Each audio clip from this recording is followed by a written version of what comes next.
else later on. I don't think I ever noticed before that there is a bargain Southern Studies section right here. And so I have to go check real quick and see if my book is over here. What a great night to see so many people out to support Jodi Skipper and this fabulous book that she has brought to us. So I'm just going to say a couple of things, get out of the way. My name is Katie McKee. I'm the director of the Center for the Study of Southern Culture, but one of the best things about my job is that I am the colleague of Jodi Skipper.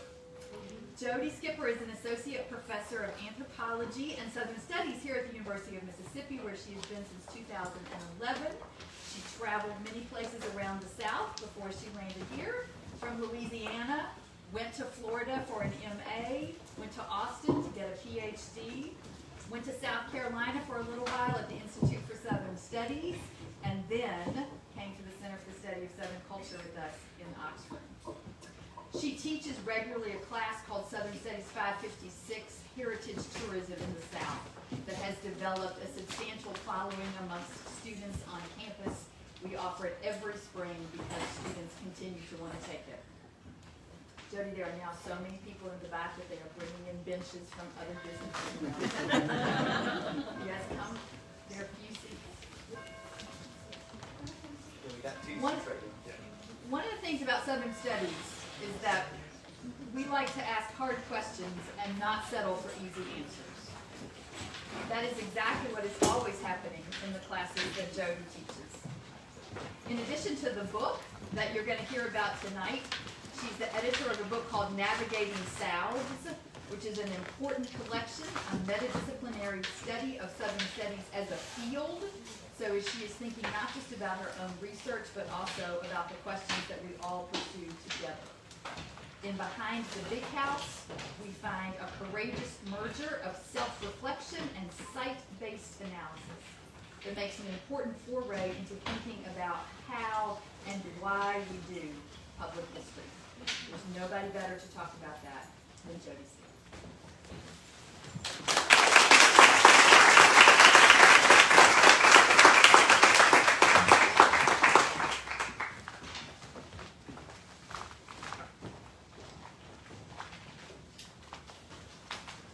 Thanks for that intro, Katie, and thanks to everyone for being here. Can everyone hear me okay? Is it pretty? I have a little bit of a sore throat, so please work with me here, but I just want to make sure that I'm clear.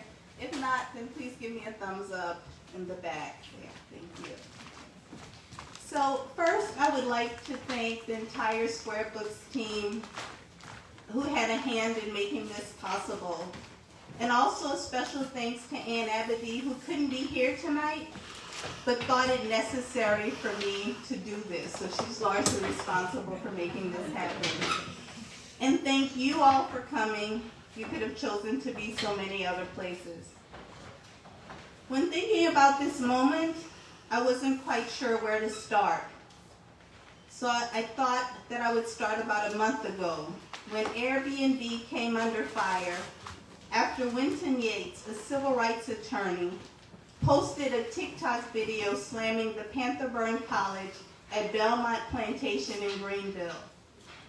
He slammed it for being advertised as a former slave cabin available for overnight stays. The poster highlighted how people who had stayed at the property used words like historic, elegant, delightful, and cool to describe it. Subsequent news coverage led into the new property owner blaming the old property owner for marketing the cabin as such, something that he said he didn't agree with. And then later, the new property owner admitting to Yates, the TikTok poster, that the small wooden cottage was never actually a slave cabin and not part of any plantation. What followed was some journalistic engagement with slavery tourism scholars addressing the romanticization of slavery in the tourism industry and the infamous plantation weddings, additions to years of discussion about what it means to face slavery in the present. For a second, I thought about dipping a toe into the discussion and then decided otherwise. I didn't think that this type of public discourse had much room for nuance. nuance about whether or not the former owner accused of selling slavery might also be a sensitive historic preservationist, or about the fact that the plantation's website included quite a bit of information on slavery compared to most, at least before the site was removed, or that even if the owners decided to interpret slavery in a way palatable to diverse audiences, it would take a considerable amount of work. That means that someone has to do it. It doesn't mean that it shouldn't be done, just that the call to do it has to move past critiques like TikTok videos. At that moment, I didn't know what to do about that. I'm never sure. And 4 years ago, when I decided to write this book, I wanted people to know what it really takes. What it takes to do this work with little to no economic resources, a few human resources, sometimes backlash, and an ever-present peanut gallery that can't or won't understand. This book is about that. And in order to get to that point, I felt like I had to start with me. For those who don't know me, I have a joint appointment in anthropology and Southern Studies at the University of Mississippi, so I'm an academic. Most of us are trained to separate ourselves from the work that we do. We're obviously there, but our presence doesn't manifest itself in the written form. I was trained a bit different, as something called an activist anthropologist, challenged with not only sharing authority with the community with whom I work, but making that process evident in writing.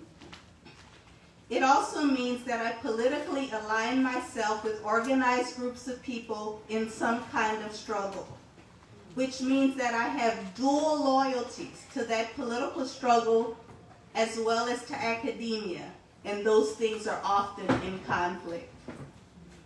I thought that the best way to show those alliances and that struggle was through the process of autoethnography, which is part autobiography or memoir and part ethnography. This book is also a community autoethnography, which uses my personal experience as a researcher in collaboration to illustrate how a community manifests particular social cultural issues. For me, that community is a supportive network of people in Holly Springs who made a conscious decision to interpret slavery as a form of community-based education. This book is also about them, how they came to do this kind of work, what sustains it, and what at times makes it almost impossible. I'll begin by sharing a little how I show up in this text, and then a little how they show up. And I look forward to some Q&A after that. I should get some water first.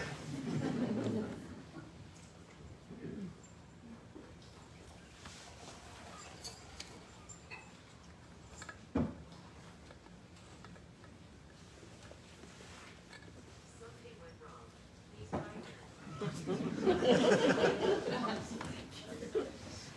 Okay, so one thing that I decided to do when I started to think through this process of autoethnography, although I know that lots of people use the method, is to look to people who think about the method. So people who create these how-to guides. And communication scholars tend to do quite a bit of that. They give you some insight into how to get started and then how to think about this method. And one thing that they suggest is that you look to people who you've considered mentors in your life.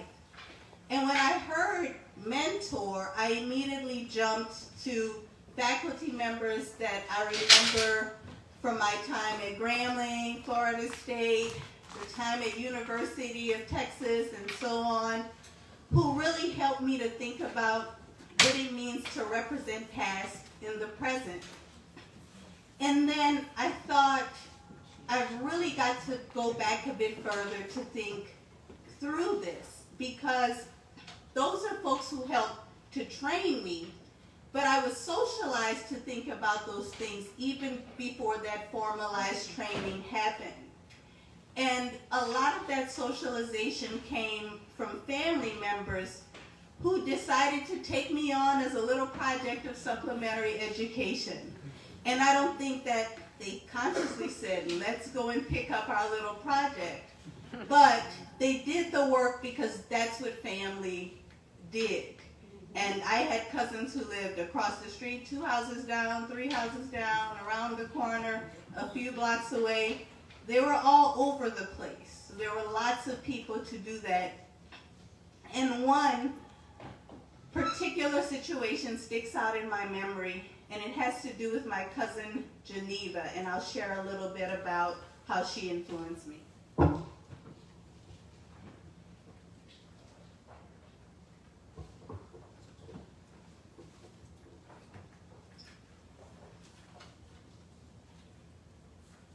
Okay, everyone's still hearing me okay? In the back, we're good? Thank you. Okay. I'm a black woman and a Southerner who has lived or worked in 9 Southern states.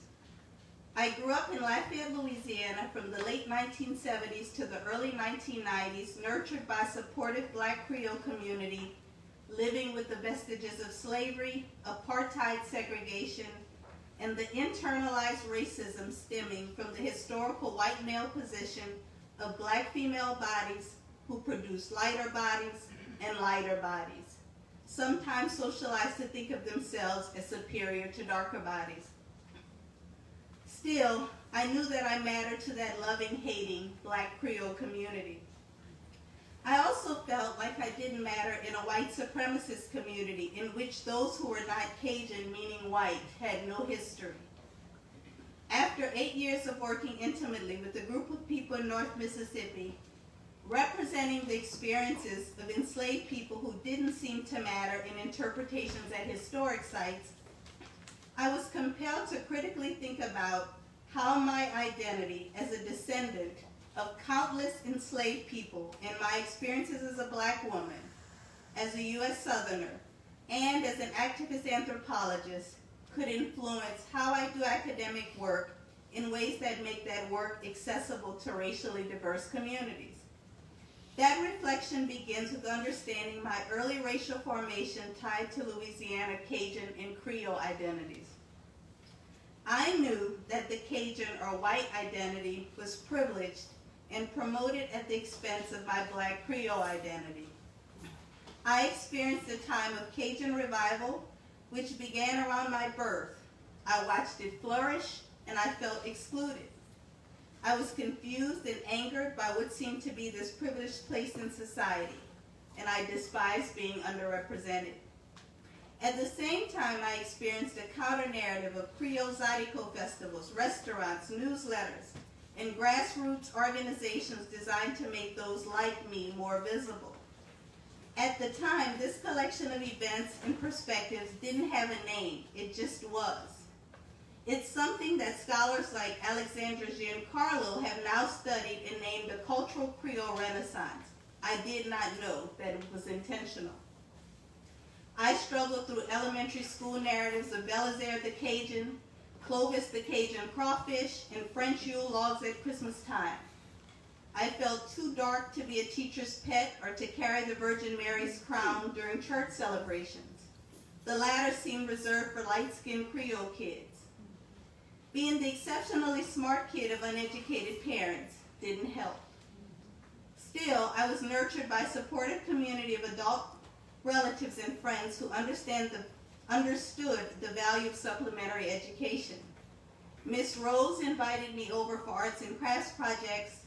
Cousin Jeanette took me to the public library with her kids, and Cousin Geneva introduced me to an African diaspora. I was in a French immersion program in my local public school when our bilingual teacher, Cynthia Dupuy, had us volunteer at the burgeoning Festival International de Louisiane, an international music and arts festival with a special emphasis on the connection between Acadiana and the Francophone world. Although I don't recall what I did as a volunteer, I do remember the U.S. flag-inspired short sets that my friend Kim Ozan and I wore. I guess that I thought it appropriate to represent the U.S. at an international festival. My mom's first cousin, Geneva, seemed to have something else in mind. What I remember most is the phone call that she made to my mom one night during the festival. Through my mom's intermittent responses, I vaguely understood an invitation for my sister and me to come to her house to visit, did she say Tahitians? With excitement, I relayed that message to my sister, also eager about the opportunity to engage folks from another country, something we rarely did. When we arrived at Cousin Geneva's house, I realized that her invited guests were not Tahitians, but Haitians, people I had never heard of who were surprisingly black. My excitement waned. I don't recall if I was less excited because they were black and therefore not something new, or because they were too much like me and thus victims of my internalized racism. Geneva introduced us to two young women along with a sprightly gray-haired woman from a place called Martinique. They all began to sing beautifully in Creole variations of French. What Cousin Geneva knew is that black was bigger than my small world and that I should know that. What she also knew was that there was an African diaspora of black bodies disconnected by a vicious slave trade, longing to be reconnected. What she knew is that the French festival would be accessible to them, but that she, as a standard French-speaking black woman, could make them most comfortable. Cousin Geneva introduced me to an African diaspora, and unknowingly in that moment, I began to love myself and wanted those like me to do the same.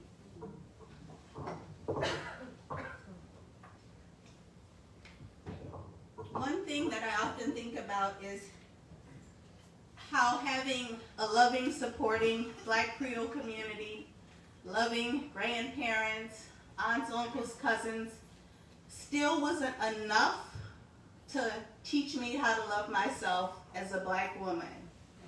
It was a process, because everything in society tells you that you're not worthy of being loved. And even if family members compensate or overcompensate, you still get those messages. So I had to do the work of unlearning that. I didn't realize that I had to do that work, but I did have to do that work. And a lot of that work came through running from something. So I ran from Lafayette. I thought, I can't do this thing anymore. And what I did was ran to an HBCU. And they're not perfect places, but what they do is affirm who you are. And it's not a questioned thing. And it also expanded a lot of the work that Cousin Geneva started to do with me. So I ended up at Grambling State in northern Louisiana, and I really started to think more about where I came from, how to study those folks, but also where those people fit in this larger Pan-Africanist sphere that I wasn't aware of. So you had all of these black bookstores with these Afrocentric books, scholars coming in from all over the place to share their knowledge with us, and people just thinking through what it meant to be black and value that all the time. And I needed that process for myself to be able to move forward to something else. So after I got that socialization, I think that I was better prepared. I had a lot more confidence to go to a historically white institution like Florida State and be able to, again, think through some of these things. And I got interested in plantation archaeology and thinking about the African diaspora, still continuing to do a lot of the same things.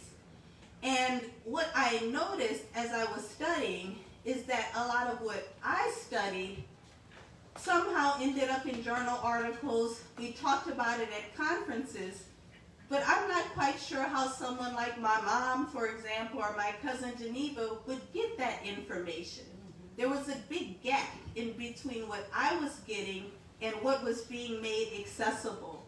So I started to really think about accessibility. If I'm learning all of these things about black people and blackness and what this means, why doesn't the rest of the world know this type of thing? And I started to understand that historic preservation work, and tourism industries have a lot to do with gatekeeping a lot of this information. So I started to think through that. And by the time I came to the University of Mississippi, I think that I was pretty firmly into thinking about what it means to represent past and the present, especially through historic preservation, especially through something like tourism. And what I talk about in the book is how that intersected with this particular moment in the state of Mississippi, where so much of the state seemed to be dependent on advocating itself through blues tourism and civil rights tourism. And I know that some of you have heard that story before, this story before, but it bears repeating. I just couldn't understand how we were talking about civil rights and the blues without talking about slavery, especially against this backdrop of all of these antebellum historic pilgrimages in the state. So what I started to observe is that in general, white Mississippians seem to invest in a heritage of an antebellum South, and black folks' heritage was in the civil rights era, and the two weren't going to meet. And I wanted to try to understand why that was the case and what that means for a lot of these tourism initiatives. And my first year, I got really lucky because Joseph McGill Jr., someone I met when I had a postdoc at the University of South Carolina with the Institute for Southern Studies there that Katie mentioned. And I met Joe McGill there. He had started, at the time, it was a slave cabin project. He now calls it the Slave Dwelling Project. But what he noticed was that he was seeing all of these slave cabins around the Southeast that were either being intentionally neglected, or people had no idea what they were, hidden in plain sight in some cases. But overall, he wanted to bring attention to their historic preservation. So he started sleeping overnight in these slave dwellings. And I think that I was looking through Facebook and saw him advertise a slave dwelling tour in Holly Springs while I'm in Oxford. And I was shocked. I had no idea that something like that existed so close to me. There aren't that many of those programs in the U.S. at all. You can literally count them on one hand. So I understood that it was a unique opportunity, but wasn't quite sure what to make of it.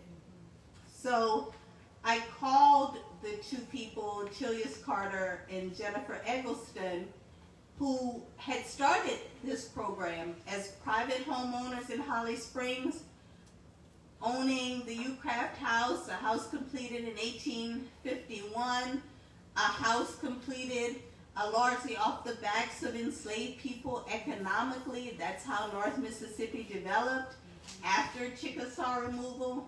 So I really became interested in who these people were and what this particular project looked like. So I contacted them. I said, hey, you know, I missed the first year of your program, but I'm interested in visiting. Can I do that? And I did. I visited, and I had them come and talk to students in my Southern Heritage Tourism class at the time. And we started a collaboration from that point on in 2012, where my students would work as docents for their program. It wasn't what I would call a research project. I just spent a lot of time criticizing tourism in the state of Mississippi, came across some folks who were doing what I thought was the right thing and didn't want to be a hypocrite, so I decided to help them. And they were receptive, which was really key here. So when I started to think about writing this book, I had to backtrack quite a bit because I had worked for several years with Chilius Jennifer. I had also worked with several people as part of a racial reconciliation group that came out of the work that Behind the Big House did, Gracing the Table, with David Person, Wayne and Rickety Jones, and Alicia Williams McLeod. And I really didn't ask them questions about how and why they did this work. I just knew that they did it, and that was enough for me in the moment. So a big part of this book project was the asking, was sitting down and having a conversation to try to better understand what it takes, what type of people do this voluntarily, what it takes to get them there, what it takes to sustain that kind of work. So I interviewed Chilius and Jennifer, I think it was in December of 2009, and Rondalyn Pierce, who's in the audience. Rondalyn was documentary projects coordinator for the William Winter Institute at the time that I learned about Behind the Big House. She had already started working with them, so she and I went to Holly Springs to interview them. And I'm going to share a little bit about how it's not just about the interview, but it's about hearing what they say and trying to understand how that intersects with my experience as well. So I really tried to write through that, and I'll read from that a little bit.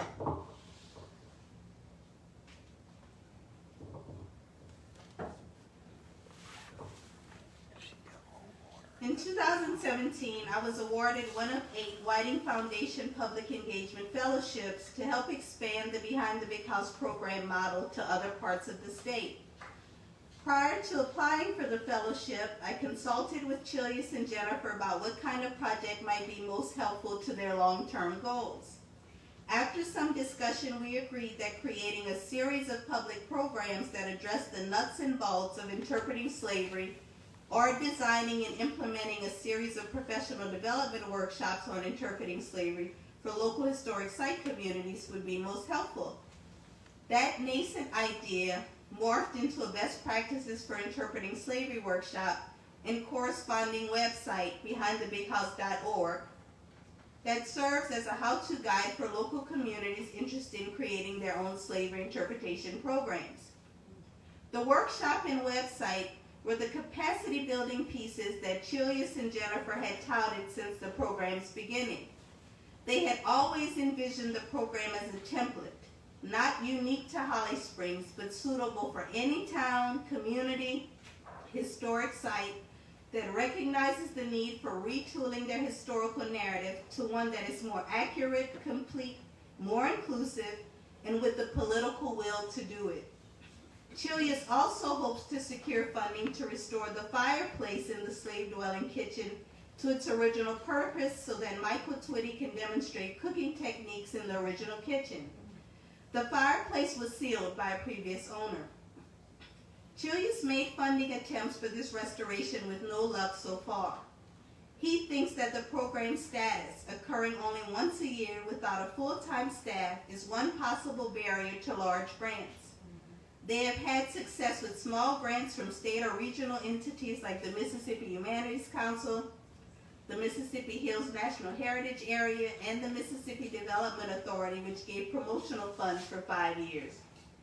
Getting funds to restore private properties is a more difficult task.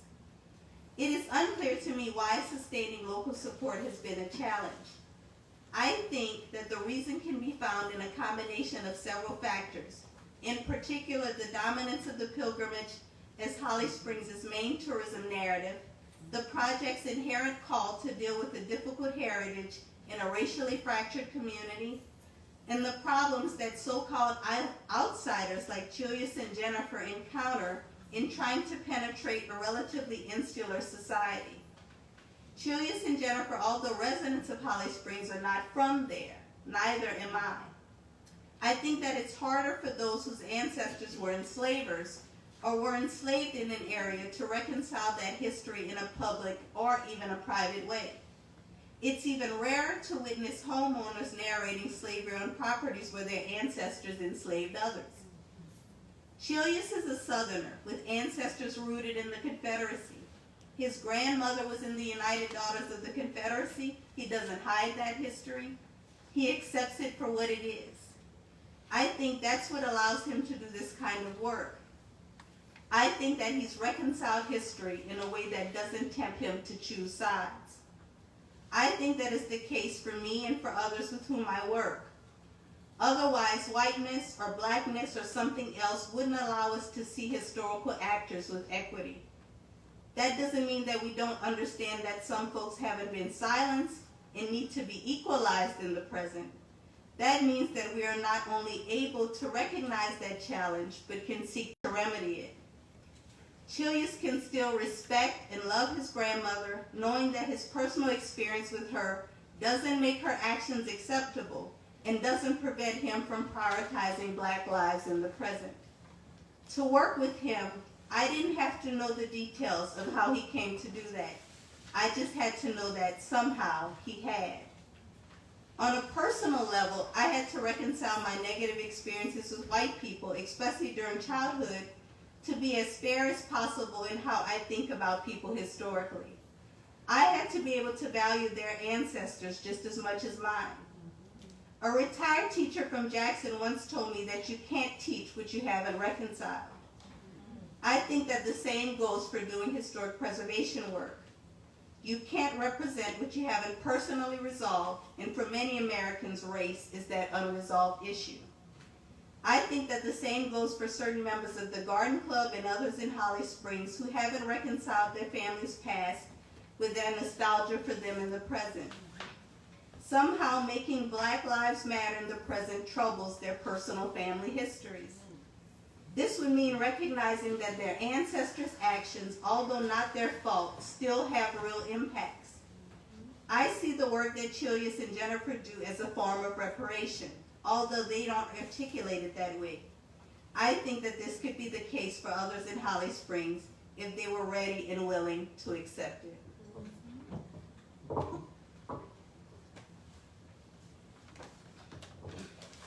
So Chilius and Jennifer, as I said before, do quite a bit of historic preservation work. And for them, tourism education is the main motivator. The target audience is largely Holly Springs local schools. So we have been fortunate for several years to have a local woman, Linda Turner, who was able to organize and facilitate busloads of students to come in and hear different narratives on site for the program. And what Chilius and Jennifer see as their role is that they don't necessarily see the reconciliation piece in terms of doing engaged repair work as their work.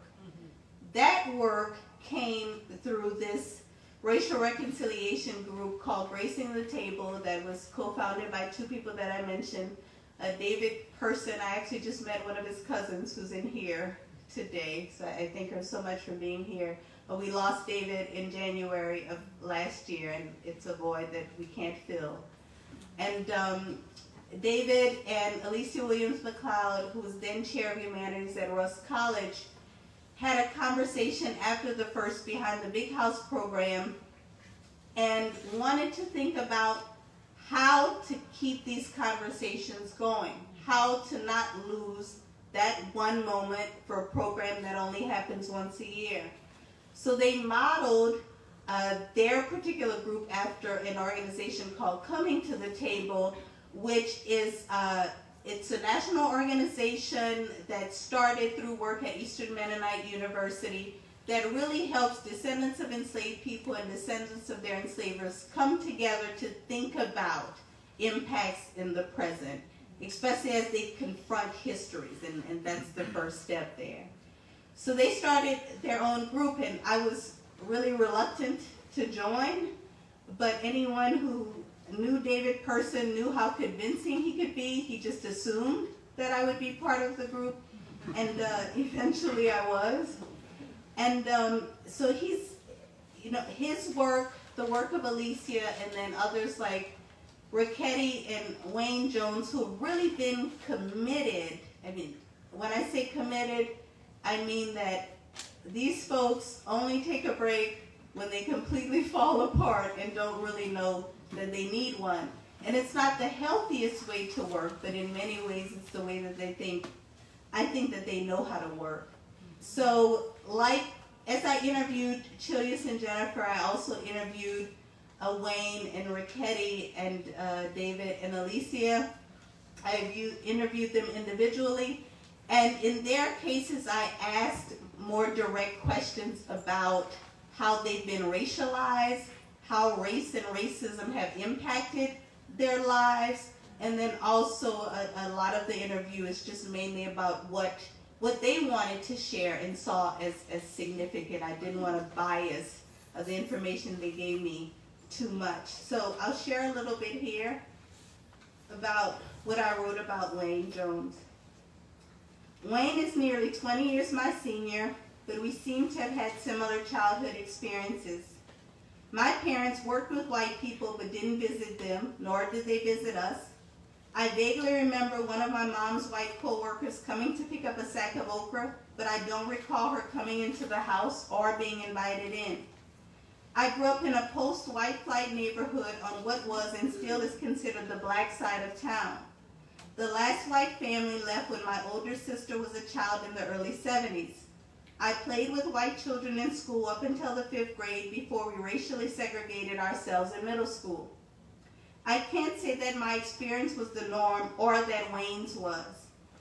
I knew black kids my age who had white friends. Most came from parents with higher education backgrounds or those who drove their kids to majority white schools. Like Wayne's mother, mine told me that as a black person I had to be twice as good and that I already had strikes against me. Unlike Wayne, I wasn't oblivious to it. Personal experience proved what my mother said. I left home because the little contact I did have with white people seemed to be too much, and my experiences with them always seemed to occur through a racist lens. I wanted to get away from it. I was hyper aware of race.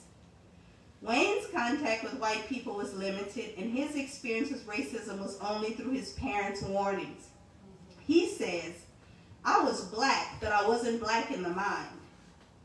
That changed when he joined the Marine Corps in 1975 after he got out of high school. He was overlooked for promotion after 2 years of service. "All of a sudden it hit me one night," he said, "the reason they're not promoting you is because you're black." He expected a meritocracy. He expected things to be fair if you do everything you're supposed to do. He became the black ideal to which other soldiers compared themselves when making arguments about systemic racism. He reflected, "They would look at me and tell the officers in charge, 'Look, okay, you got me here talking about themselves, and I know I didn't do what I was supposed to do. But that guy over there, Jones, he do everything y'all say, and y'all still won't promote him.' And they were right, but I didn't see it that way. The white folks didn't even know I existed. That's another example of white supremacy," he said. Wayne's examples weren't meant to show me that he wasn't always the black activist man I met nearly 8 years before. It was a process rooted in experience. After leaving the military in his early 20s, he attended Salem Community College in Salem County, New Jersey, where he trained as an electrical instrumentation technician. He admitted, "Now I'm still not this black guy though, except for getting exposed to some black history programs after school and being one of the few people in the room at Black History speeches. At moments, he tended to see what he considers parts of racism, running into white folks and trying to understand why some are so damn mean, or how come some black folks are so bitter, but he couldn't put it together yet. He didn't have the socio-historical context necessary to make sense of those parts." Wayne is a technical person, evident in how he reminisces about taking his father's lawnmower apart as a child, his studies at Salem Community College, and his electrical engineering training at the New Jersey Institute of Technology. It's also evident in how he talks about racism in parts that need to be put together. Wayne's a reasonable and practical thinker. He moves on from things that don't seem to be working. He doesn't like beating around the bush. He doesn't seem to be a people pleaser. His wife Raquetti's an exception. And he's also willing to take risks. He said that he believed that he could do anything because that's what his mother told him. He had no reason not to believe it. Yet, he was admittedly a poor sociology student, managing to avoid a failing grade with an impressive late paper on how public schools fail to educate black children in their own best interest. He added, "But I'm still not this guy," meaning still not the guy I met and know. the guy who held everyone in the room accountable when they didn't seem to understand how racism shaped their and others' lives. I wanted to know how he had the idea for the paper in the first place, the question that would eventually get to how Wayne became that guy. In the early 1980s, Wayne was staying in the dorm at the YMCA while he attended the New Jersey Institute of Technology in North Jersey. There were other young black guys there who went to Harlem for a lecture series, First World Alliance, every Saturday from 2 to 8. According to Wayne, they would have people come in and they were taught African American history, African literature, science, sociology, anything. Yosef Ben Yaakman was there, Ivan Van Sertima would come there, James Turner would be there, Ricketty came and spoke, Jacob Carruthers. And I was going and latched onto it, he said. The first time I went, I was hooked. And they were talking about things I didn't know as far as history was concerned, and it made sense. It was providing me with answers about my experiences that I didn't have in life. That experience put Wayne's parts together. Every Saturday for 3 or 4 years, he had college professors giving him a free education for hours. It was standing room only. People were sitting in the aisles. He said you couldn't pay for that kind of education at that time. That's where I saw Ricketty for the first time. I was taken. Wayne started to read any black history books that he could get and still does. When I arrived at his house for an interview, he was reading Wilmington's Lie, The Murderous Coup of 1898 and the Rise of White Supremacy, David Zucchino's account of the Wilmington race riot, white terrorism as a response to black enfranchisement. He's always sharing a new read. I think that it's a socialized practice from his Saturdays in Harlem with folks who generously share knowledge with him. I'll stop there. Thank you.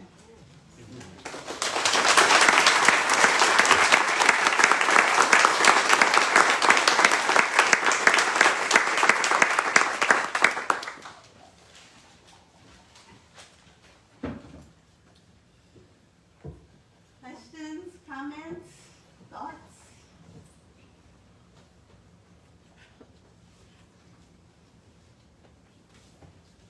As a native of Holly Springs, thank you for your work. Thank you. Thanks, Sharon. I appreciate it.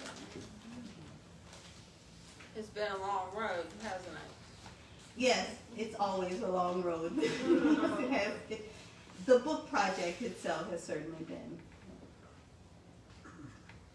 Yeah, you mentioned something briefly about the blues and maybe some intersectionality with the blues and with the study of the plantation. Could you expand a little bit about that?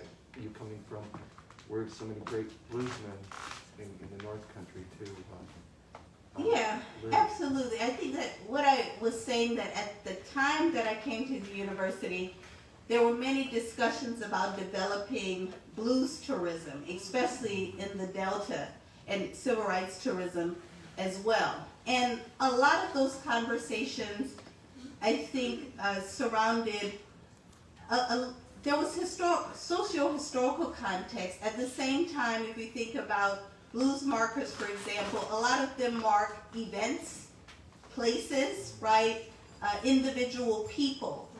And the socio-historical context about slavery and Jim Crow wasn't always as evident in the narrative. What I wanted to see and understand was more of something that looked at slavery at the roots and a continuum. And I see the same thing with the civil rights movement tourism, and this is something that I write in the book as well. The civil rights movement, or particular classical civil rights movement, has general dates to it, but the civil rights movement still exists. Right. So when you talk about civil rights tourism, it can give you this understanding that somehow something has ended. And that's why I think that understanding these things as part of a continuum is so important. Thanks. Jodi, I'm interested in hearing more about what I heard you say about recognizing being so impacted by a racialized lens, and then that being the dominant lens in which understanding the world and how this applies to other people, but then moving beyond that, like the process of moving beyond that. And so I'm just interested in what you could share about that.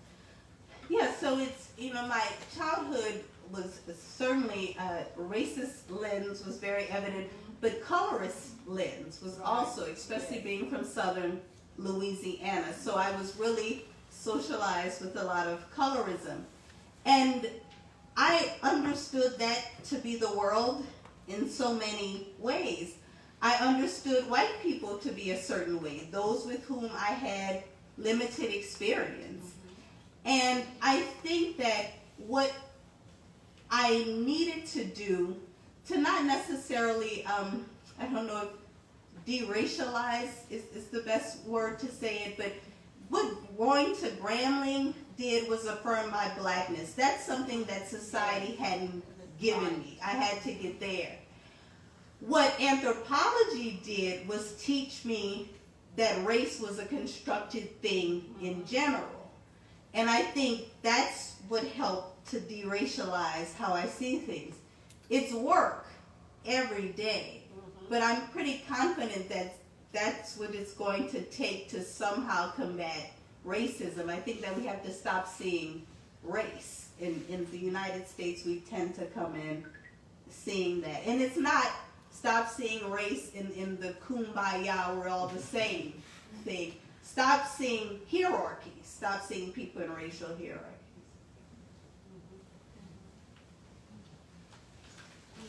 Are you going to do a behind the house event in Holly Springs anytime soon? Well, we're trying to get it going again for this spring. So I have my colleague, Dr. Carolyn Frywald, who helps out with that back there. Carolyn came in maybe the year after I did, or the same year, and started doing archaeology excavations on the project. So the project is largely dependent on our availability, especially hers with the archaeology students, and also the local school's ability to be able to come and visit the sites. And because of the pandemic, that hasn't been the case.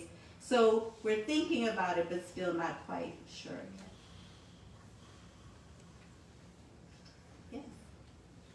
So you mentioned schools, and I'm just curious, with us in the last couple of 3 years having a whole bunch of problems with quote-unquote CRT, how you feel that you'll be able to operate in Mississippi when there's such a backlash against finding out the truth of and the broadness of the history that is told? Yeah, we don't know yet. That's a good question. Something I've gotten asked a few times. I think what I maybe appreciate the most about the people with whom I work is that they know that the discussion is being had. At the same time, that discussion didn't in any way color planning for the next season. So we don't know exactly yet what that means for our access to K through 12 teachers, for example. We just don't know at this point, but I don't think it's in our best interest to stop the program, because it's anti-CRT now. Next month it might be something else. So it's not in our best interest to plan around that.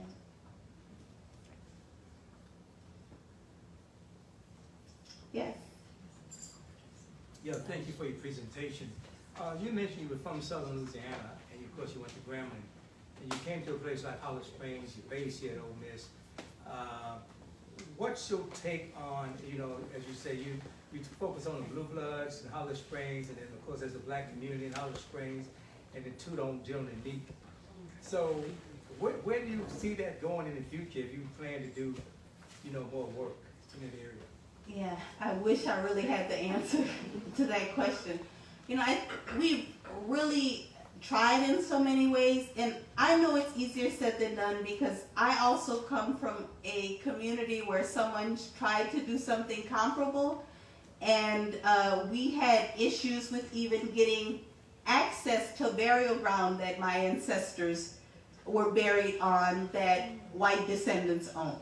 Right, so I understand how difficult it is with those barriers. And a lot of the work that Gracing the Table did was really about that. I think the power of David Person, to a huge extent, is that David Person, and this is something that I talk about in the book, has the privilege of a white male who's retired and wealthy with access. So that even if other white people in Holly Springs didn't necessarily want to do certain things, they listened to David. And then at the same time, he had connections with black people. And I'm not quite sure what to do to think about getting beyond having a presence like that in this particular case. Because there are people all over Holly Springs who are doing all kinds of great historic preservation work. I think the difficulty has really been in getting people to see that black history is shared history there. And again, this is my opinion and experience, but that's been a real barrier. So that when you start to have conversations around tourism in Holly Springs, people hear that we should promote African American heritage because it's really significant in Holly Springs. And what people often hear is that means that you're leaving me out.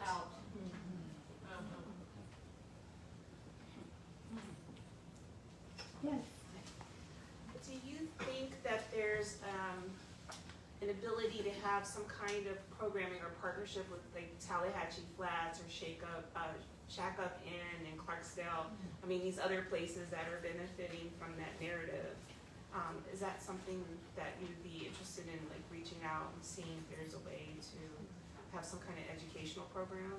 Yeah, there might be, but it's not my work to do. I'll say that. And, and I have to say that one of my commitments to Behind the Big House has really been the fact that no one gets paid to do it. Some people might think that's the case, but no one does. I find it very difficult to do this work when economic incentive is the main motivator. And I don't know the folks who run these places to be able to say what they're thinking, but that's kind of where I draw the line. And I understand that sites need to raise money, but it's a very difficult balance. I just meant like maybe a book reading or some kind of community engagement program where you're sharing your scholarship. Oh yeah, if invited, I'd probably do that. Yeah, that much. Thanks. Yeah. Did you remember growing up, like your grandparents' generation, did they talk about slavery? Was in the black, I mean, growing up white in the South, I have no memory of any of my ancestors, although I know way back they were enslavers. So what was it like in the black community? Was that something y'all talked about? Yeah, my ancestors in particular didn't talk much about slavery per se. And, you know, so they talked mainly about the ancestors that they remembered. So I grew up with my grandmothers and grandfathers. They talked about their parents and also their grandparents. But the generation above that, which would have been enslaved, they might have lost the memory of.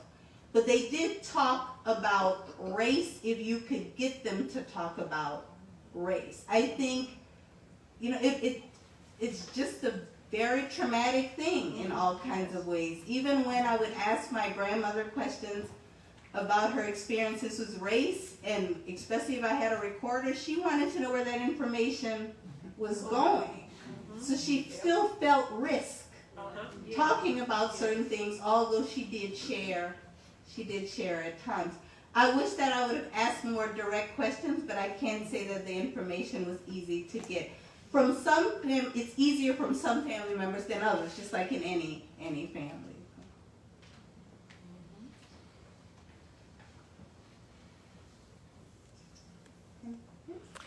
Dr. Skipper, what do you think is the best way to navigate memory when it's so inherently like possessive to people?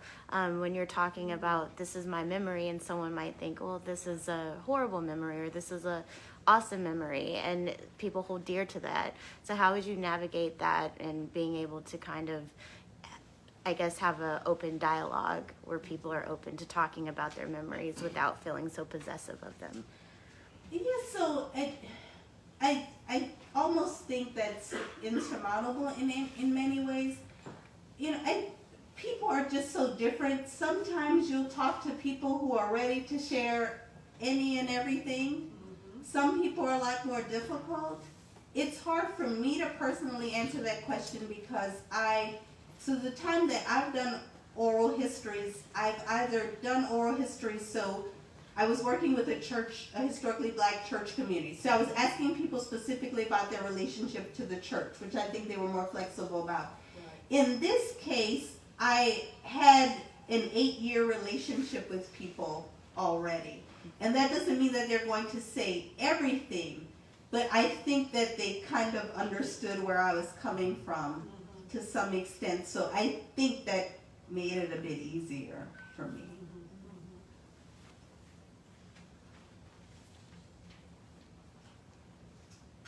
Anyone else?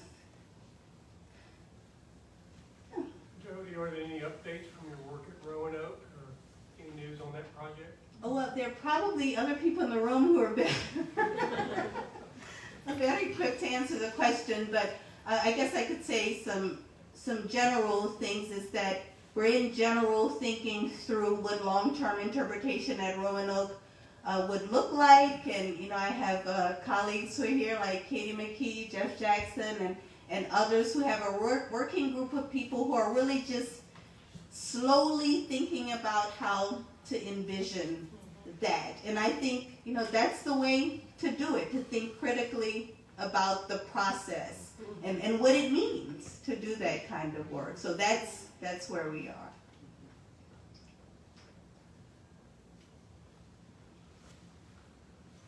Anyone else? Thank you. Thank you, Jodi.